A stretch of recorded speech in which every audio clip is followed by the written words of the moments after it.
I love it when you call me señorita. La la la la la la la la la la la. Ooh,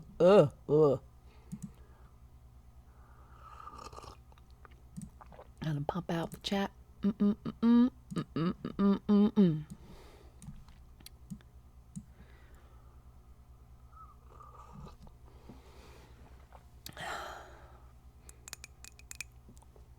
Hello.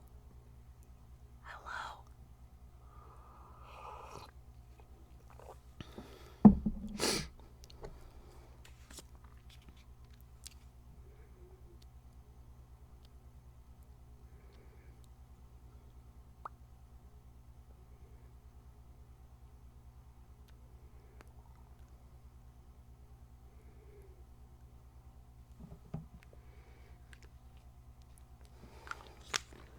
We are going to give some people some time, since this is such an important part.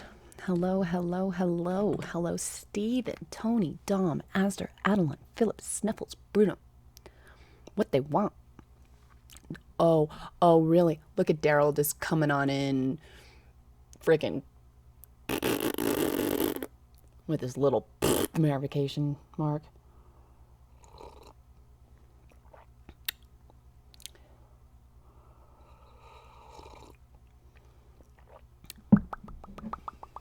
Boo. Okay, let's see how many chapters we have left, though. What's up, Ayobi? So, I don't know how many chapters are left to... Wait, what?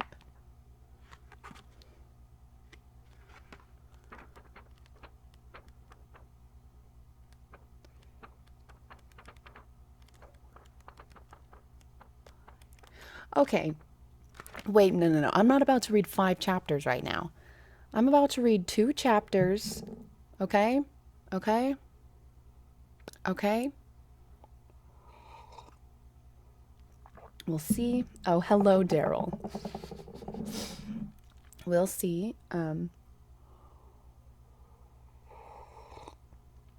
What happens if I can't handle it? Then we'll have book club on Sunday. If I just can't handle not knowing what happens. Okay. I will give just a little bit more time.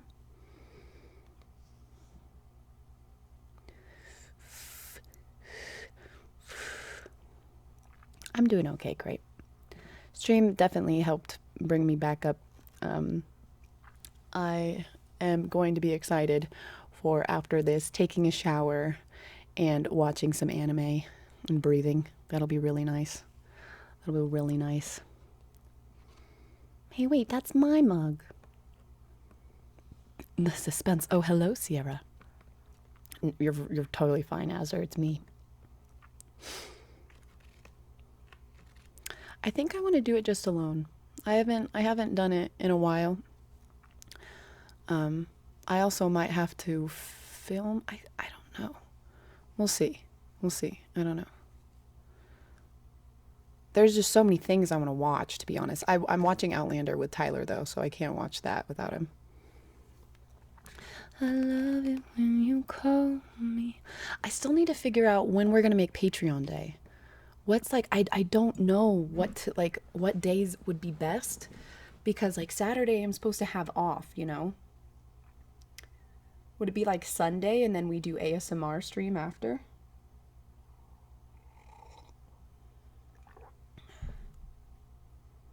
Friday Just Dance or creative stream and then do Patreon Day after? I love New Girl. For Patreon Day, Sunday, you think? But like the best days. No, I think I would do I like doing ASMR on Sunday. Y'all, my hair thinning is getting way worse and it's just totally not affecting me. It's totally fine. I'm 24. I'm old, okay? I'm 25.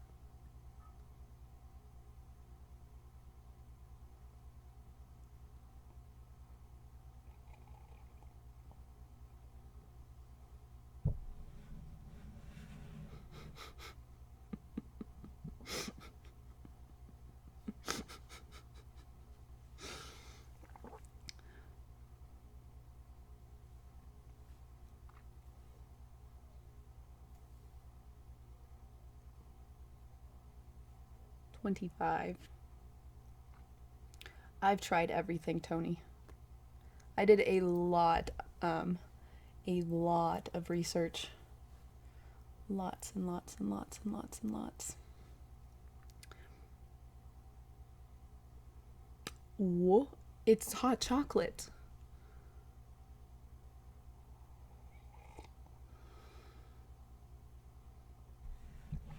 Yeah, that's what I'm thinking, Snuffles.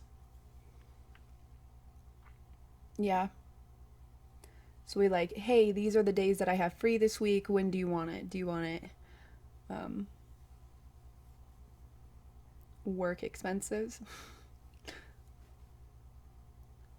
You'll check next week, trust me. Oh, you'll see it all. You'll see it. You'll see it. Just keep going down. Like, that's not natural. It's not natural. It's fine. I've only cried about it like 10 times. It's totally fine. Okay, are we ready? We ready to just start? Gave people a solid 7 minutes. Should I give it 3 more?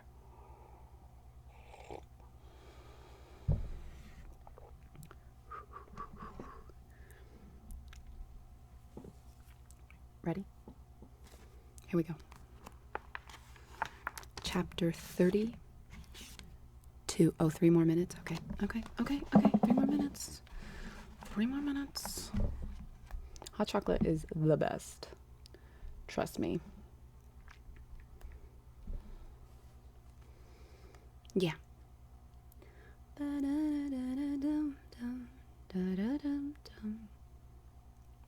So for those of you who has seen the Luna video? Has anybody seen it?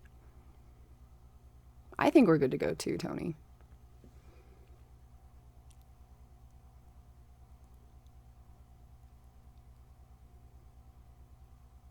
Hi, Zoigle.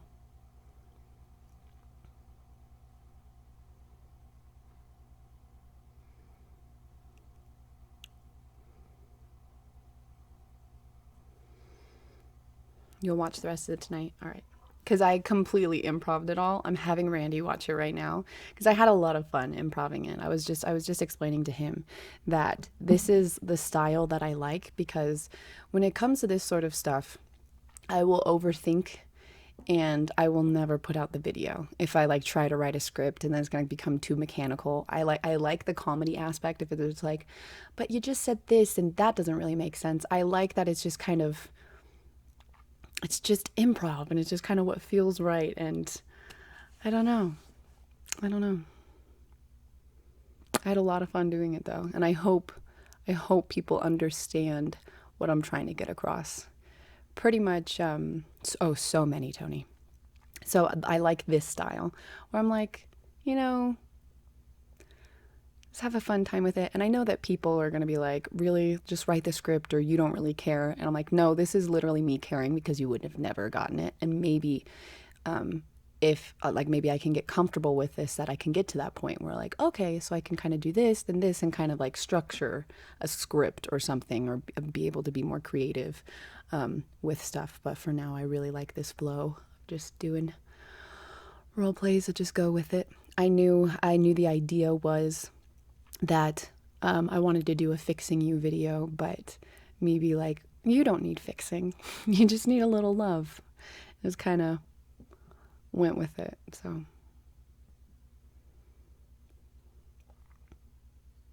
yeah, true, Finny.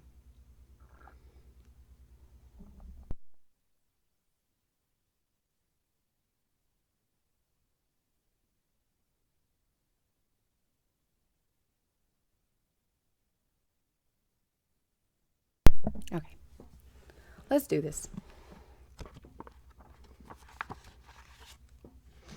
Okay. Chapter 32. Flesh, Blood, and Bone. Hi, Kaylin. I'm glad you're here, AOB.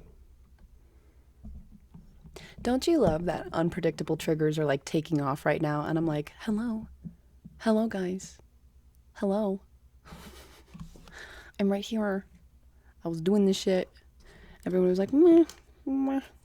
It's because of what I named it. It's fine. Anyways, chapter 32, Flesh, Blood, and Bone. Harry felt his feet slam into the ground. His injured leg gave way and he fell forward. His hand let go of the Triwizard Cup at last. He raised his head. "Where are we?" he said.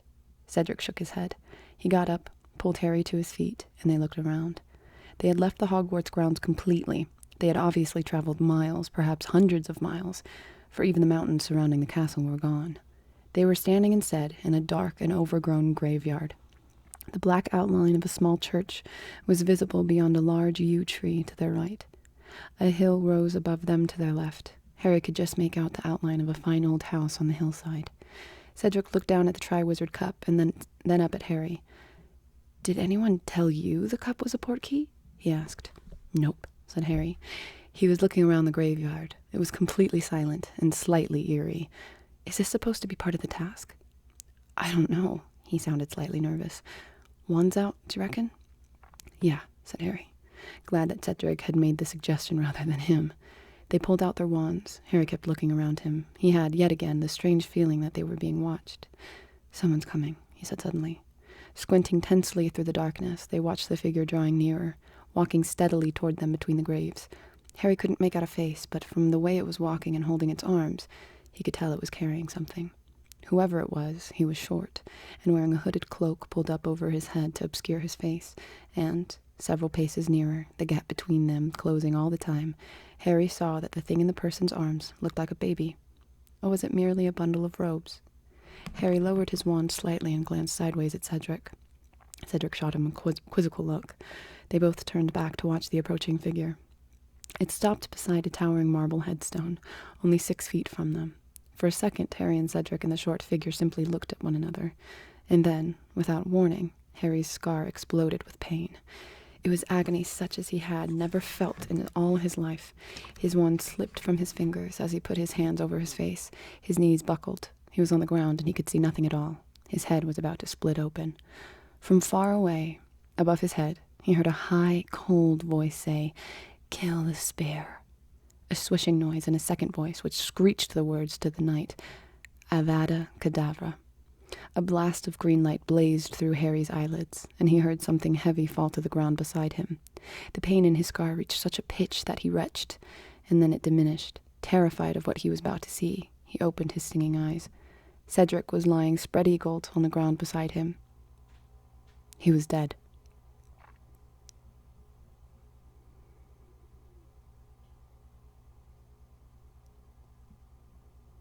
For a second that contained an eternity, Harry stared into Cedric's face, at his open gray eyes, blank and expressionless as the windows of a deserted house, at his half-open mouth, which looked slightly surprised.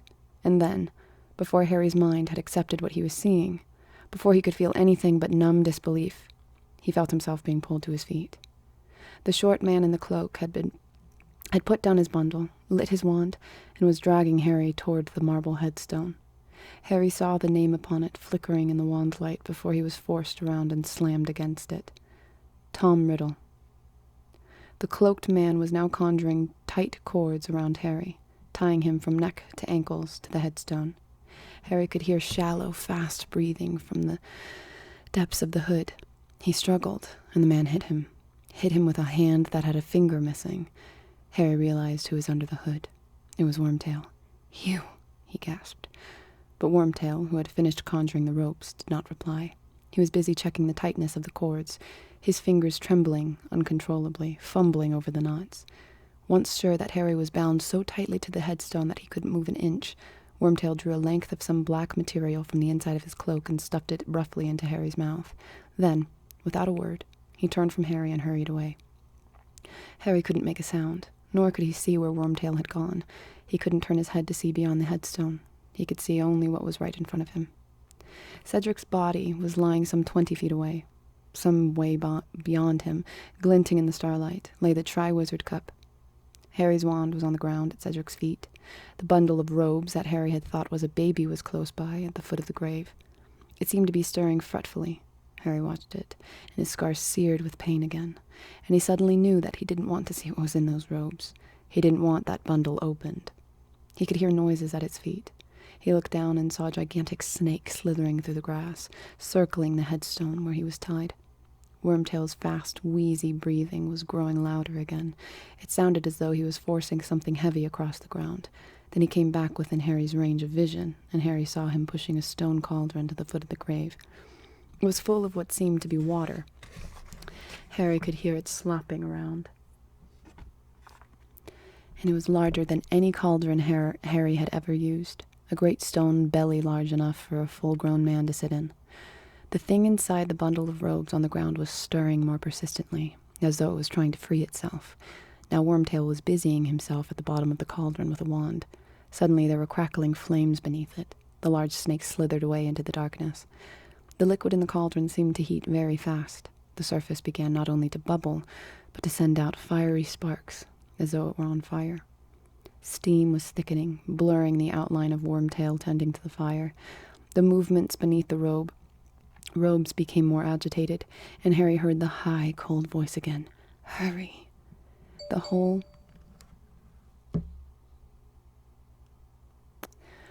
surface of the water was alight with sparks now. It might have been encrusted with diamonds. It is ready, master. Now, said the cold voice. Wormtail pulled open the robes on the ground, revealing what was inside them, and Harry let out a yell that was strangled in the wad of material blocking his mouth.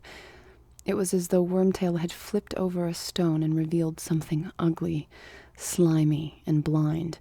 But worse, 100 times worse.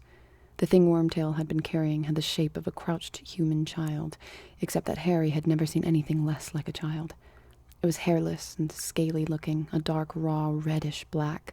Its arms and legs were thin and feeble. And its face, no child alive ever had a face like that, flat and snake-like, with gleaming red eyes. The thing seemed almost helpless. It raised its thin arms, put them around Wormtail's neck, and Wormtail lifted it. As he did so, his hood fell back, and Harry saw the look of revulsion on Wormtail's weak, pale face in the firelight as he carried the creature to the rim of the cauldron. For one moment, Harry saw the evil, flat face illuminated in the sparks dancing on the surface of the potion, and then Wormtail lowered the creature into the cauldron. There was a hiss, and it vanished below the surface. Harry heard its frail body hit the bottom with a soft thud.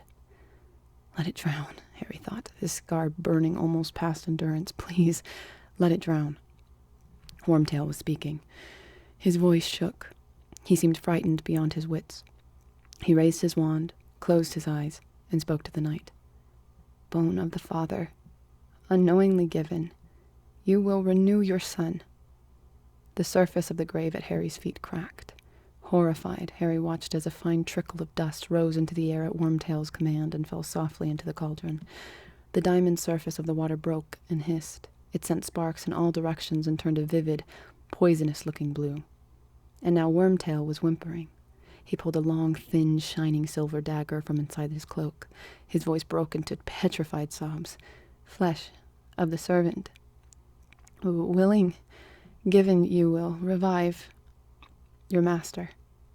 He stretched his right hand out in front of him, the hand with the missing finger. He gripped the dagger very tightly in his left hand and swung it upward. Harry realized what Wormtail was about to do a second before it happened. He closed his eyes as tightly as he could, but he could not block the scream that pierced the night, that went through Harry as though he had been stabbed with the dagger too. He heard something fall to the ground, heard Wormtail's anguished panting, then a sickening splash as something was dropped into the cauldron. Harry couldn't stand to look, but the potion had turned a burning red. The light of it shone through Harry's closed eyelids. Wormtail was gasping and moaning with agony.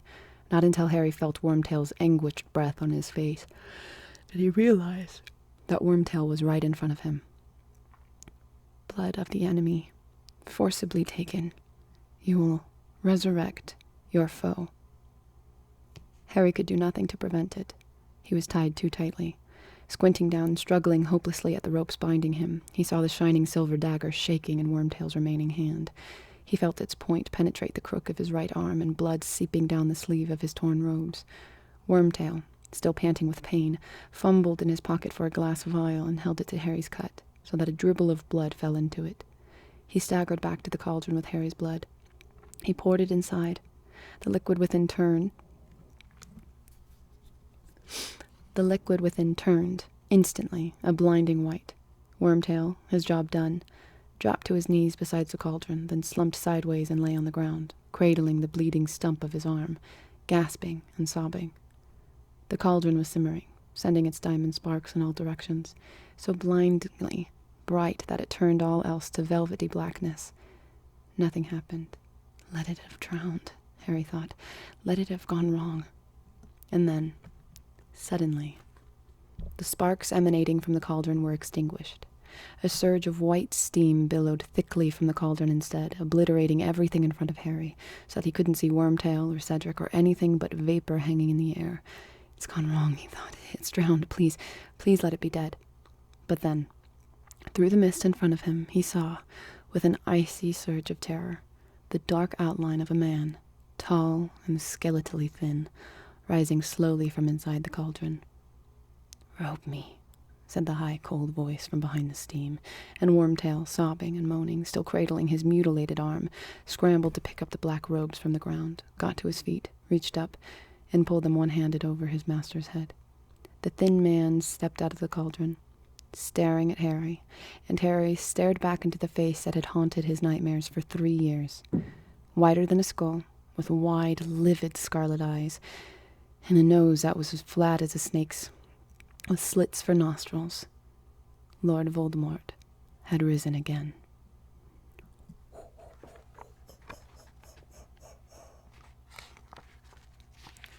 Chapter 33. He's back. The Death Eaters. Voldemort looked away from Harry and began examining his own body. His hands were like large, pale spiders. His long white fingers caressed his own chest, his arms, his face.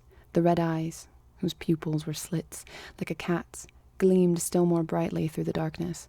He held up his hands and flexed the fingers, his expression rapt and exultant. He took not the slightest notice of Wormtail, who lay twitching and bleeding on the ground, nor of the great snake, which had slithered back into sight and was circling Harry again, hissing. Voldemort slipped one of the unnaturally long-fingered hands into a deep pocket and drew out a wand. He caressed it gently, too, and then he raised it, and pointed it at Wormtail, who was lifted off the ground and thrown against the headstone where Harry was tied. He fell to the foot of it, and lay there, crumpled up and crying. Voldemort turned his scarlet eyes upon Harry, laughing a high, cold, mirthless laugh. Wormtail's robes were shining with blood now. He had wrapped the stump of his arm in them. My lord, you promised. You did promise." "Hold out your arm," said Voldemort lazily. "Oh, master, thank you, master." He extended the bleeding stump, but Voldemort laughed again. "The other arm, Wormtail." "Master, please, please." Voldemort bent down and pulled out Wormtail's left arm. He forced the sleeve of Wormtail's robes up past his elbow, and Harry saw something upon the skin there, something like a vivid red tattoo, a skull with a snake protruding from its mouth, the image that had appeared in the sky at the Quidditch World Cup, the dark mark. Voldemort examined it carefully, ignoring Wormtail's uncontrollable weeping. "It is back," he said softly. "They will all have noticed it, and now we shall see. Now we shall know." He pressed his long white forefinger to the brand on Wormtail's arm. The scar on Harry's forehead seared with a sharp pain again, and Wormtail let out a fresh howl. Voldemort removed his fingers from Wormtail's mark, and Harry saw that it had turned jet black. A look of cruel satisfaction on his face, Voldemort straightened up, threw back his head, and stared around at the dark graveyard. "How many will be brave enough to return when they feel it?" he whispered, his gleaming red eyes fixed upon the stars. "And how many will be foolish enough to stay away?" He began to pace up and down before Harry and Wormtail, eyes sweeping the graveyard all the while. After a minute or so, he looked down at Harry again, a cruel smile twisting his snake-like face. "You stand, Harry Potter, upon the remains of my late father," he hissed softly. "A muggle and a fool, very like your dear mother. But they both had their uses, did they not? Your mother died to defend you as a child, and I killed my father, and see how useful he has proved himself in death." Voldemort laughed again. Up and down he paced, looking all around him as he walked, and the snake continued to circle on the grass. "You see that house upon the hillside, Potter? My father lived there.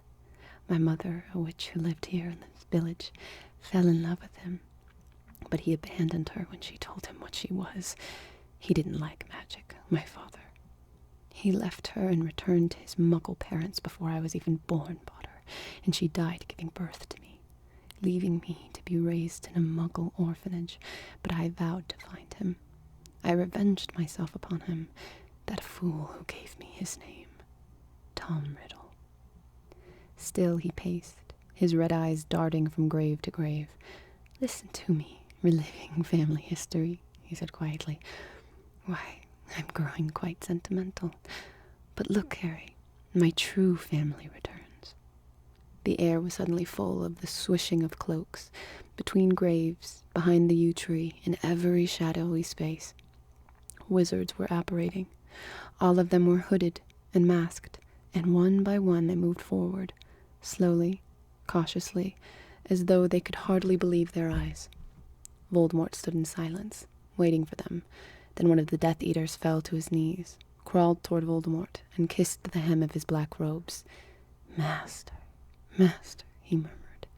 The Death Eaters behind him did the same, each of them approaching Voldemort on his knees and kissing his robes, before backing away and standing up, forming a silent circle which enclosed Tom Riddle's grave, Harry, Voldemort, and the sobbing and twitching heap that was Wormtail. Yet they left gaps in the circle, as though waiting for more people. Voldemort, however, did not seem to expect more. He looked around at the hooded faces, and though there was no wind, a rustling seemed to run around the circle, as though it had shivered. Welcome, Death Eaters, said Voldemort quietly. 13 years. 13 years since last we met, yet you answer my call as though it were yesterday. We are still united under the dark mark, then, are we? He put back his terrible face and sniffed, his slit-like nostrils widening. I smell guilt. There is a stench of guilt upon the air. A second shiver ran around the circle, as though each member of it longed but did not dare to step back from him. I see you all whole and healthy, with your powers intact, such prompt appearances, and I ask myself, why did this band of wizards never come to the aid of their master, to whom they swore eternal loyalty? No one spoke. No one moved except Wormtail, who was upon the ground, still sobbing over his bleeding arm. And I answer myself, whispered Voldemort. They must have believed me broken. They thought I was gone. They slipped back among my enemies, and they pleaded innocence and ignorance and bewitchment. And then I ask myself, but how could they have believed I would not rise again? They who knew the steps I took long ago to guard myself against mortal death. They who had seen proofs of the immensity of my power in the times when I was mightier than any wizard living. And I answer myself, perhaps they believed a still greater power could exist, one that could vanish even Lord Voldemort. Perhaps they now pay allegiance to another, perhaps the champion of commoners, of mudblood, and muggles, Albus Dumbledore. At the mention of Dumbledore's name, the members of the circle stirred, and some muttered and shook their heads. Voldemort ignored them. It is a disappointment to me. I confess myself disappointed. One of the men suddenly flung himself forward, breaking the circle. Trembling from head to foot, he collapsed at Voldemort's feet. Master, Master, forgive me, forgive us all. Voldemort began to laugh. He raised his wand. Crucio. The Death Eater on the ground writhed and shrieked. Harry was sure the sound must carry to the houses around. Let the police come, he thought desperately. Anyone, anything. Voldemort raised his wand. The tortured Death Eater lay flat upon the ground, gasping. Get up, Avery, said Voldemort softly. Stand up. You ask for forgiveness. I do not forgive. I do not forget. 13 long years. I want 13 years' repayment before I forgive you. Wormtail here has paid some of his debt already, have you not, Wormtail? He looked down at Wormtail, who continued to sob. You returned to me, not out of loyalty, but out of fear of your old friends. You deserve this pain, Wormtail. You know that, don't you? Yes, Master, moaned Wormtail. Please, Master, please. Yet you helped to return me to my body, said Voldemort coolly, watching Wormtail sob on the ground. Worthless and traitorous as you are, you helped me. And Lord Voldemort rewards his helpers. Voldemort raised his wand again and whirled it through the air. A streak of what looked like molten silver hung shining into the wand's wake. Momentarily shapeless, it writhed and then formed itself into a gleaming replica of a human hand, bright as moonlight, which soared downward and fixed upon itself Wormtail's bleeding wrist. Wormtail's sobbing stopped abruptly, his breathing harsh and ragged. He raised his head and stared in disbelief at the silver hand, now attached seamlessly to his arm, as though he were wearing a dazzling glove. He flexed the shining fingers, then, trembling, picked up a small twig on the ground and crushed it into powder. "My lord, master, it is beautiful. Thank you. Thank you." He scrambled forward on his knees and kissed the hem of Voldemort's robes. "May your loyalty never waver again, Wormtail," said Voldemort. "No, my lord, never, my lord." Wormtail stood up and took his place in the circle, staring at his powerful new hand, his face still shining with tears. Voldemort now approached the man on Wormtail's right. "Lucius, my slippery friend," he whispered, halting before him. "I am told that you have not renounced the old ways, though to the world you present a respectable face. You are still ready to take the lead in the spot of Muggle torture, I believe. Yet you never tried to find me, Lucius. Your exploits at the Quidditch World Cup were fun, I dare say, but might not your energies have been better directed toward finding and aiding your master?" "My lord, I was constantly on the alert," came Lucius Malfoy's voice swiftly from beneath the hood. "Had there been any sign from you, any whisper of your whereabouts, I would have been at your side immediately. Nothing could have prevented me. And yet you ran from my mark, when a faithful Death Eater sent it into the sky last summer," said Voldemort lazily, and Mr. Malfoy stopped talking abruptly. "Yes, I know all about that, Lucius. You have disappointed me. I expect more faithful service in the future." "Of course, my lord, of course. You are merciful, thank you." Voldemort moved on, and stopped, staring at the space, large enough for 2 people, that separated Malfoy and the next man. "The Lestranges should stand here," said Voldemort quietly. "But they are entombed in Azkaban. They were faithful. They went to Azkaban rather than renounce me. When Azkaban is broken open, the Lestranges will be honored beyond their dreams. The Dementors will join us. They are our natural allies. We will recall the banished giants. I shall have all my devoted servants returned to me, and an army of creatures whom all fear." He walked on. Some of the Death Eaters he passed in silence, but he paused before others and spoke to them. "McNair, destroying dangerous beasts for the Ministry of Magic now, Wormtail tells me. You shall have better victims than that soon, McNair. Lord Voldemort will provide." "Thank you, master, thank you," murmured McNair. "And here." Voldemort moved on to the 2 largest hooded figures. "We have Crabbe. You will do better this time, will you not, Crabbe? And you, Goyle?" They bowed clumsily, muttering dully, "Yes, master, we will, master." "The same goes for you, Nott," said Voldemort quietly as he walked past a stooped figure in Mr. Goyle's shadow. "My lord, I prostrate myself before you. I am your most faithful." "That will do," said Voldemort. He reached the largest gap of all, and he stood surveying it with his blank red eyes, as though he could see people standing there. "And here we have 6 missing Death Eaters, 3 dead in my service, 1 too cowardly to return, he will pay, 1 who I believe has left me forever, he will be killed, of course, and 1 who remains my most faithful servant, and who has already re-entered my service." Hi, Missy. The Death Eaters stirred, and Harry saw their eyes dart sideways at one another through their masks. "He is at Hogwarts, that faithful servant, and it was through his efforts that our young friend arrived here tonight." "Yes," said Voldemort, a grin curling his lipless mouth as the eyes of the circle flashed in Harry's direction. "Harry Potter has kindly joined us for my rebirthing party.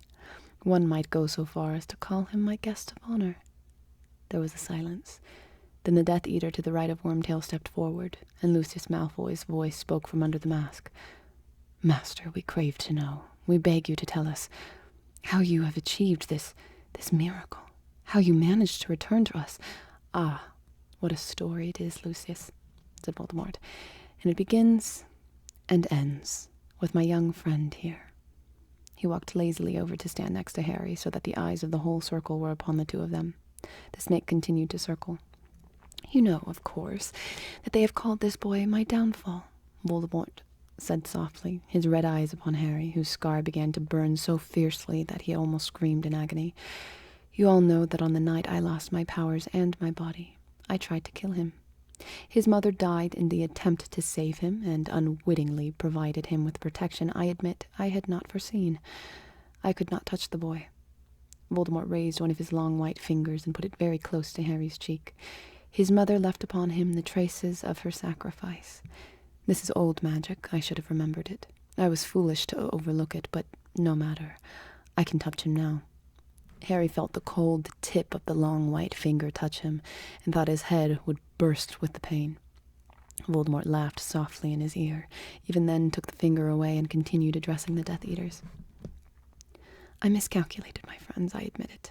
My curse was deflected by the woman's foolish sacrifice, and it rebounded upon myself. Pain beyond pain, my friends. Nothing could have prepared me for it. I was ripped from my body. I was less than spirit, less than the meanest ghost. But still, I was alive.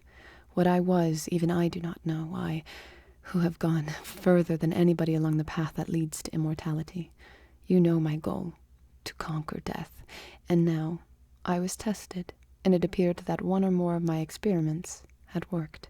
For I had not been killed, though the curse should have done it. Nevertheless, I was as powerless as the weakest creature alive, and without that means to help myself, for I had no body, and every spell that might have helped me required the use of a wand. I remember only forcing myself, sleeplessly, endlessly, second by second, to exist. I settled in a faraway place in a forest, and I waited. Surely one of my faithful Death Eaters would try and find me. One of them would come and perform the magic I could not, to restore me to a body. But I waited in vain. The shiver ran once more around the circle of listening Death Eaters. Voldemort let the silence spiral horribly before continuing. Only one power remained to me. I could possess the bodies of the others, but I dared not go where the other humans were plentiful, for I knew that the Aurors were still abroad and searching for me. I sometimes inhabited animals, snakes, of course, being my preference, but I was little better off inside them than as a pure spirit, for their bodies were ill-adapted to perform magic, and my possession of them shortened their lives. None of them lasted long. Then, 4 years ago, the means for my return seemed assured. A wizard, young, foolish, and gullible, wandered across my path in the forest I had made my home. Oh, he seemed the very chance I had been dreaming of, for he was a teacher at Dumbledore's school. He was easy to bend to my will. He brought me back to this country, and after a while, I took possession of his body, to supervise him closely as he carried out my orders. But my plan failed. I did not manage to steal the Sorcerer's Stone. I was not to be assured immortal life. I was thwarted once again, by Harry Potter. Silence once more. Nothing was stirring, not even the leaves on the yew tree. The Death Eaters were quite motionless, the glittering eyes in their masks fixed upon Voldemort and upon Harry. The servant died when I left his body, and I was left as weak as I ever had been. I returned to my hiding place far away, and I will not pretend to you that I didn't then fear that I might never regain my powers. Yes, that was perhaps my darkest hour. I could not hope that I would be sent another wizard to possess, and I had given up hope now that any of my Death Eaters cared what had become of me. One or two of the masked wizards in the circle moved uncomfortably, but Voldemort took no notice. And then, not even a year ago, when I had almost abandoned hope, it happened at last. A servant returned to me. Wormtail here, who had faked his own death to escape justice, was driven out of hiding by those he had once counted friends, and decided to return to his master. He sought me in the country where it had long been rumored I was hiding, helped, of course, by the rats he met along the way. Wormtail has a curious affinity with rats, do you not, Wormtail? His filthy little friends told him there was a place deep in the Albanian forest that they avoided, where small animals like themselves had met their deaths by a dark shadow that possessed them. But his journey back to me was not smooth, was it, Wormtail? For, hungry one night on the edge of the very forest where he had hoped to find me, he foolishly stopped at an inn for some food. And who should he meet there but one Bertha Jorkins, a witch from the Ministry of Magic. Now see the way that fate favors Lord Voldemort. This might have been the end of Wormtail, and of my last hope for regeneration, but Wormtail, displacing a presence of mind I would never have expected from him, convinced Bertha Jorkins to accompany him on a nighttime stroll. He overpowered her. He brought her to me, and Bertha Jorkins, who might have ruined all, proved instead to be a gift beyond my wildest dreams. For, with a little persuasion, she became a veritable mine of information. She told me that the Triwizard Tournament would be played at Hogwarts this year. She told me that she knew of a faithful Death Eater who would be only too willing to help me, if I could only contact him. She told me many things, but the means I used to break the memory charm upon her were powerful, and when I had extracted all useful information from her, her mind and body were both damaged beyond repair. She had now served her purpose. I could not possess her. I disposed of her. Voldemort smiled his terrible smile, his red eyes blank and pitiless. Wormtail's body, of course, was ill-adapted for possession, as all assumed him dead, and would attract far too much attention if noticed. However, he was the able-bodied servant I needed, and poor wizard though he is, Wormtail was able to follow the instructions I gave him, which would return me to a rudimentary, weak body of my own, a body I would be able to inhabit while awaiting the essential ingredients for true rebirth. A spell or two of my own invention, a little help from my dear Nagini. Voldemort's red eyes fell upon the continually circling snake. A potion concocted from unicorn blood, and the snake venom Nagini provided. I was soon returned to an almost human form, and strong enough to travel. There was no hope of stealing the Sorcerer's Stone anymore, for I knew that Dumbledore would have seen it to that it was destroyed. But I was willing to embrace mortal life again. Before chasing immortality, I set my sights lower. I would settle for my old body back again, and my old strength. I knew that to achieve this, it is an old piece of dark magic, the potion that revived me tonight. I would need 3 powerful ingredients. Well, one of them was already at hand, was it not, Wormtail? Flesh given by a servant. My father's bone, naturally, meant that we would have to come here, where he was buried. But the blood of a foe, Wormtail would have had me use any wizard, would you not, Wormtail? Any wizard who had hated me. So many of them still do. But I knew the one I must use, if I was to rise again, more powerful than I had been when I had fallen. I wanted Harry Potter's blood. I wanted the blood of the one who had stripped me of power 13 years ago, for the lingering protection his mother once gave him would then reside in my veins too. But how to get at Harry Potter? For he has been better protected than I think even he knows, protected in ways devised by Dumbledore long ago, when it fell to him to arrange the boy's future. Dumbledore invoked an ancient magic to ensure the boy's protection as long as he is in his relations' care. Not even I can touch him there. Then, of course, there was the Quidditch World Cup. I thought his protection might be weaker there, away from his relations and Dumbledore, but I was not yet strong enough to attempt kidnap in the midst of a horde of Ministry wizards. And then the boy would return to Hogwarts, where he is under the crooked nose of that muggle-loving fool from morning until night. So how could I take him? Why, by using Bertha Jorkins' information, of course. Use my one faithful Death Eater, stationed at Hogwarts, to ensure that the boy's name was entered into the Goblet of Fire. Use my Death Eater to ensure that the boy won the tournament, that he touched the Triwizard Cup first, the cup which my Death Eater had turned into a portkey, which would bring him here, beyond the reach of Dumbledore's help and protection, and into my waiting arms. And here he is, the boy you all believed had been my downfall. Voldemort moved slowly forward and turned to face Harry. He raised his wand. Crucio. It was pain beyond anything Harry had ever experienced.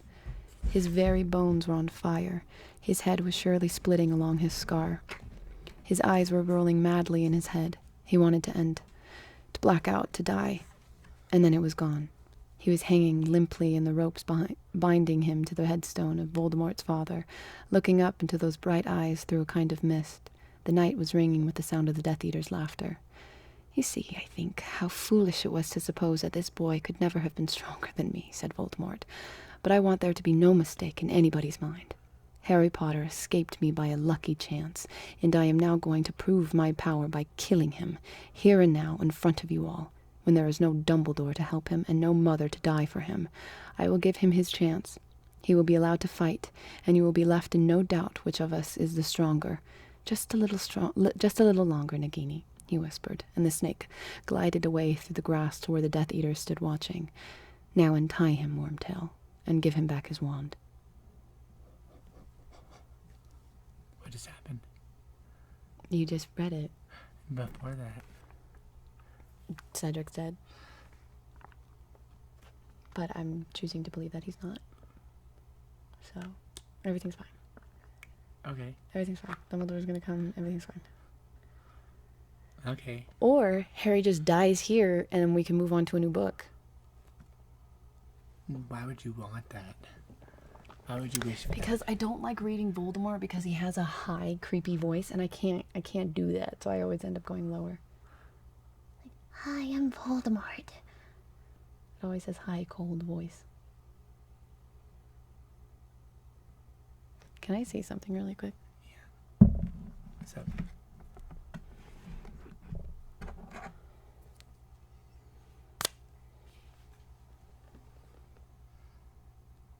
Don't put your... Yeah.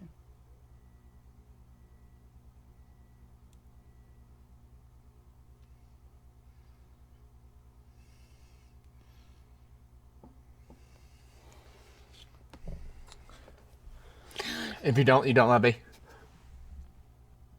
Mwah! Okay. Bye, baby. Catch you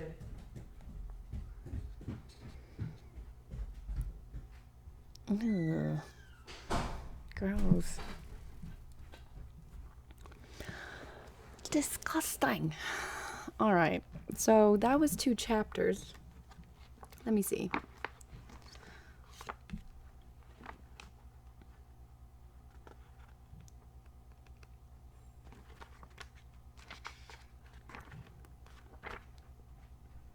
I can do 10 pages. Let's do it. I have a burning scar too. Chapter 34. Priori Incantatum. Wormtail approached Harry, who scrambled to find his feet, to support his own weight before the ropes were untied. Wormtail raised his new silver hand, pulled out the wad of material gagging Harry, and then, with one swipe, cut through the bonds tying Harry to the gravestone. There was a split second, perhaps, when Harry might have considered running for it, but his injured legs shook under him as he stood on the overgrown grave. As the Death Eaters closed ranks, forming a tighter circle around him and Voldemort, so that the gaps where the missing Death Eaters should have stood were filled. I'm sorry, my brain. Okay. Wormtail walked out of the circle to the place where Cedric's body lay and returned with Harry's wand, which he thrust roughly into Harry's hand without looking at him. Then Wormtail resumed his place in the circle of watching Death Eaters. You have been taught how to duel, Harry Potter, said Voldemort softly, his red eyes glinting through the darkness.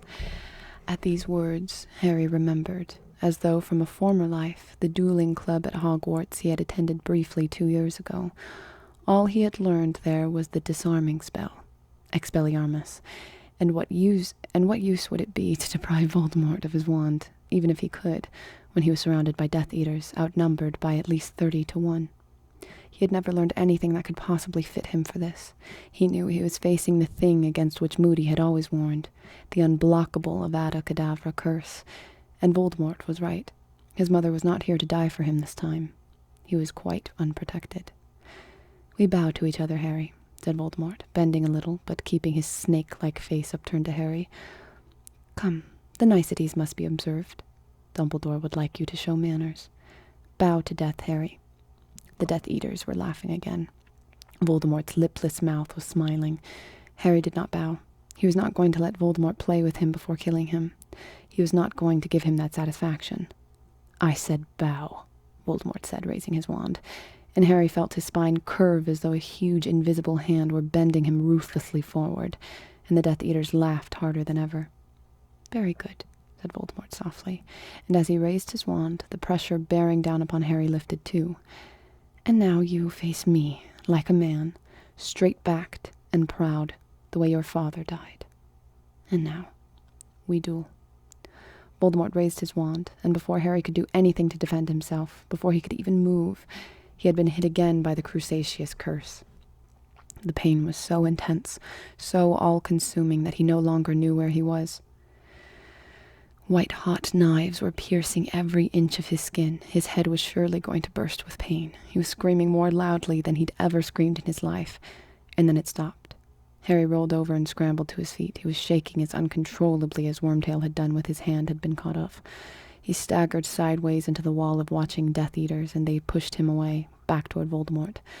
"A little break," said Voldemort, his slit-like nostrils dilating with excitement. "A little pause.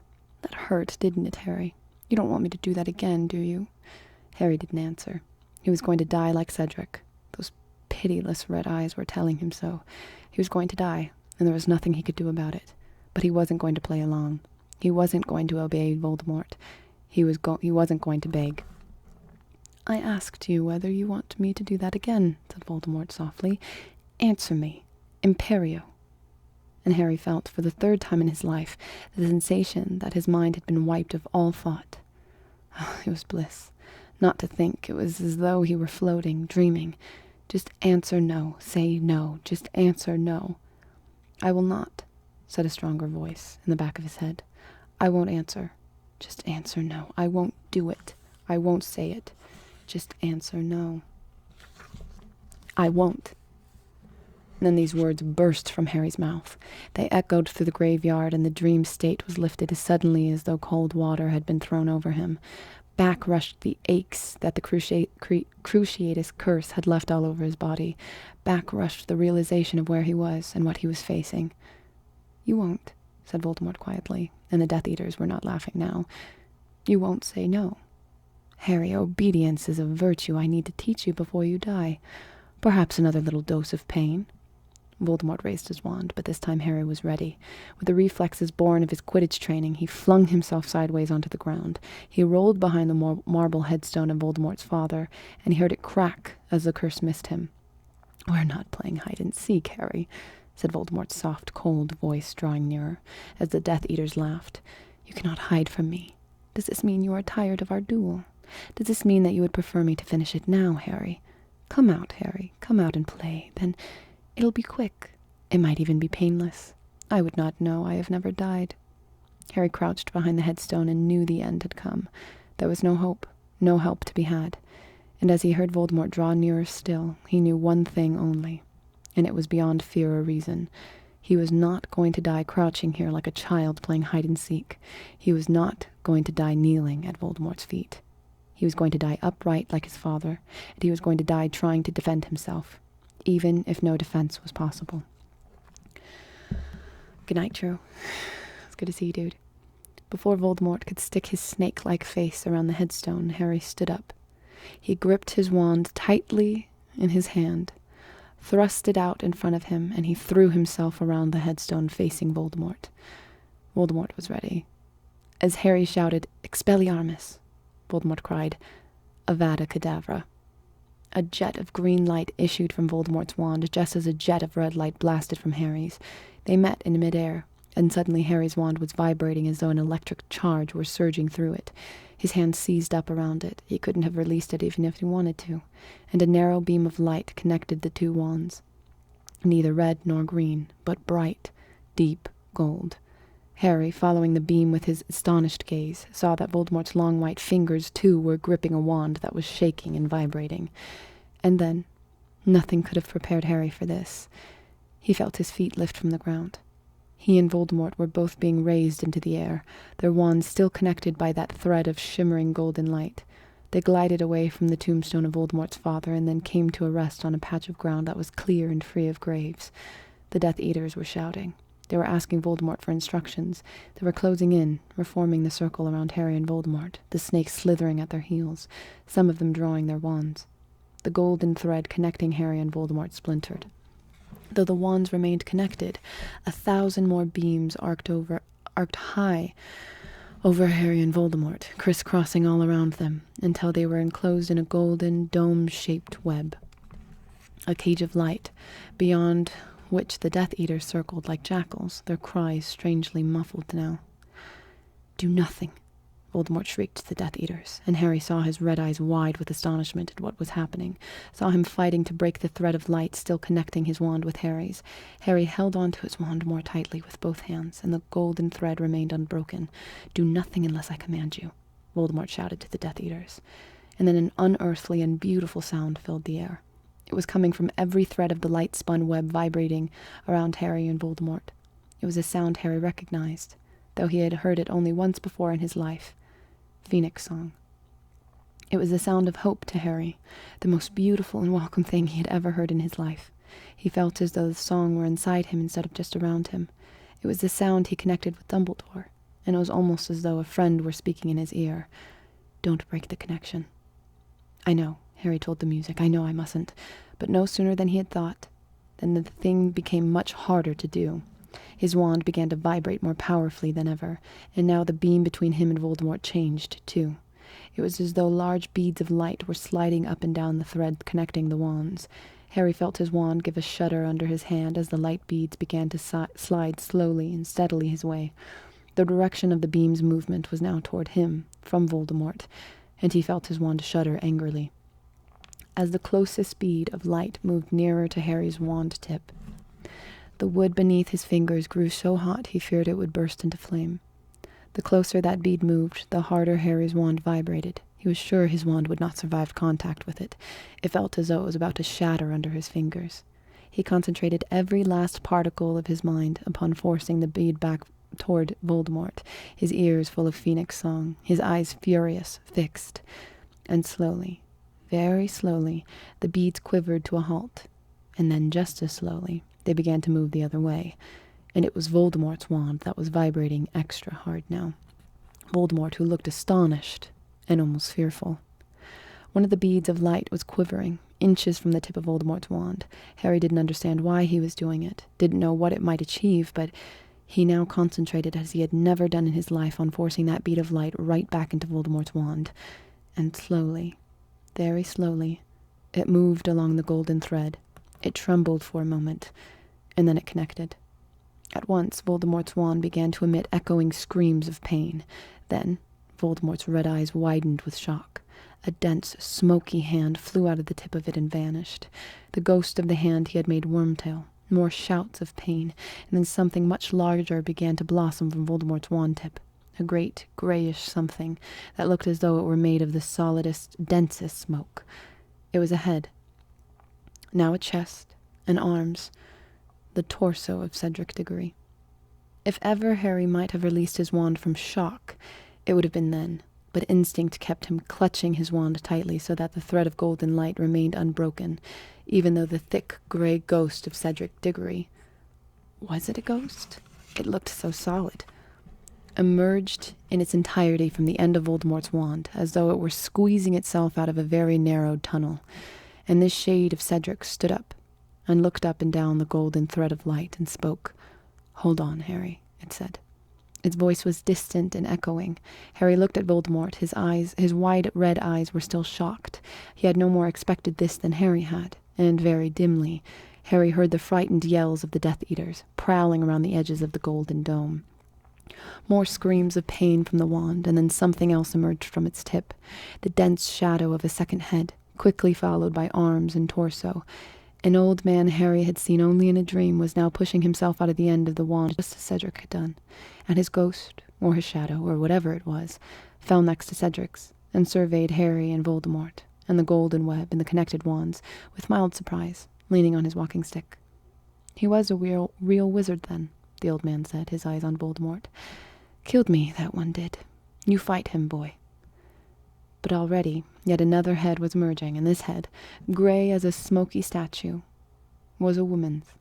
Harry, both arms shaking now as he fought to keep his wand still, saw her drop to the ground and straighten up like the others, staring. The shadow of Bertha Jorkins surveyed the battle before her with wide eyes. "Don't let go now," she cried, and her voice echoed like Cedric's as though from very far away. "Don't let him get you, Harry. Don't let go." She and the other two shadowy figures began to pace around the inner walls of the golden web, while the Death Eaters flitted around the outside of it, and Voldemort's dead victims whispered as they circled the duelers, whispered words of encouragement to Harry, and hissed words Harry couldn't hear to Voldemort. And now another head was emerging from the tip of Voldemort's wand, and Harry knew when he saw it who it would be. He knew, as though he had expected it from the moment when Cedric had appeared from the wand. Knew, because the woman appearing was the one he'd thought of more than any other tonight. The smoky shadow of a young woman with long hair fell to the ground as Bertha had done, straightened up, and looked at him. And Harry, his arms shaking madly now, looked back into the ghostly face of his mother. "Your father's coming," she said quietly. "Hold on for your father. It will be all right. Hold on." And he came. First his head, then his body, tall and untidy-haired like Harry. The smoky, shadowy form of James Potter blossomed from the end of Voldemort's wand, fell to the ground, and straightened like his wife. He walked close to Harry, looking down at him, and he spoke in the same distant, echoing voice as the others, but quietly, so that Voldemort, his face now livid with fear as his victims prowled around him, could not hear. "When the connection is broken, we will linger for only moments, but we will give you time. You must get to the port key. It will return you to Hogwarts. Do you understand, Harry?" "Yes," Harry gasped, fighting now to keep a hold on his wand, which was slipping and sliding beneath his fingers. "Harry," whispered the figure of Cedric, "take my body back, will you? Take my body back to my parents." "I will," said Harry, his face screwed up with the effort of holding the wand. "Do it now," whispered his father's voice. "Be ready to run. Do it now." "Now," Harry yelled. He didn't think he could have held on for another moment anyway. He pulled his wand upward with an almighty wrench, and the golden thread broke. The cage of light vanished. The phoenix song died. But the shadowy figures of Voldemort's victims did not disappear. They were closing in upon Voldemort, shielding Harry from his gaze, and Harry ran as he had never run in his life, knocking two stunned Death Eaters aside as he passed. He zigzagged behind headstones, feeling their curses following him, hearing them hit the headstones. He was dodging curses and graves, pelting toward Cedric's body, no longer aware of the pain in his leg, his whole being concentrated on what he had to do. "Stun him!" he heard Voldemort scream. 10 feet from Cedric, Harry dived behind a marble angel to avoid the jets of red light, and saw the tip of its wings shatter as the spells hit it. Gripping his wand more tightly, he dashed out from behind the angel. "Impedimenta!" he bellowed, pointing his wand wildly over his shoulder at the Death Eaters running at him. From a muffled yell, he thought he had stopped at least one of them, but there was no time to stop and look. He jumped over the cup and dived as he heard more wand blasts behind him. More jets of light flew over his head as he fell, stretching out his hand to grab Cedric's arm. "Stand aside, I will kill him. He is mine," shrieked Voldemort. Harry's hand had closed on Cedric's wrist. One tombstone stood between him and Voldemort, but Cedric was too heavy to carry, and the cup was out of reach. Voldemort's red eyes flamed in the darkness. Harry saw his mouth curl into a smile, saw him raise his wand. "Accio." I don't know how to say that part, sorry. Harry yelled, pointing his wand at the Triwizard Cup.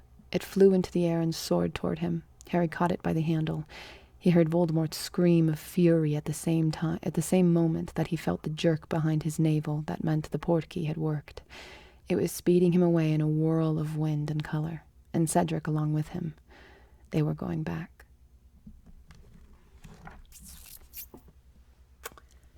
Shit.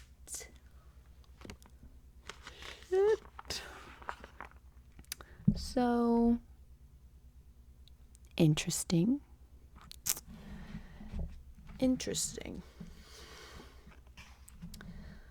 Very interesting. A 13-year-old boy is able to stop this insane wizard that no one has been able to do. Interesting.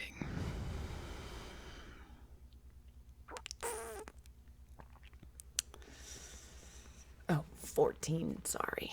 14. Is he really weak? Is he? Hopefully it gets explained later. That's all I want. You wish I had that willpower.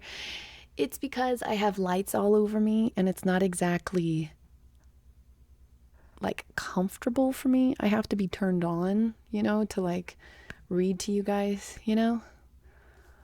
If I'm like tonight, Tyler finally got his books in, and I had bought some books a couple weeks ago, but now we're going to read instead of play on our phone or watch a movie at night. So I'm excited for that. That's different. I don't know. I'm definitely enjoying this book a lot, but it's kind of difficult to get lost in it because all the lights and I'm reading in the computer and everything. But yeah. Maelstrom, shut up. You know what I mean. You know what I mean. Okay, guys. Well, I'm going to go for a run and take a shower and then read some other books. Thank you so much. Thank you so much for being here with me. Sunday, I'm down to... Actually, no, we'll wait for Tuesday. Tuesday, we will finish it. And then I will be gone Thursday. I'm going to TwitchCon, but we will finish it on Thursday, and maybe if you guys want, we can watch the movie on Wednesday, or we can wait until the weekend and whatever. So, anyways, freaking love you guys. Thank you for being here, and I will see you guys tomorrow for some ASMR on Twitch, okay? Bye, everybody. Thanks for being here. See you later.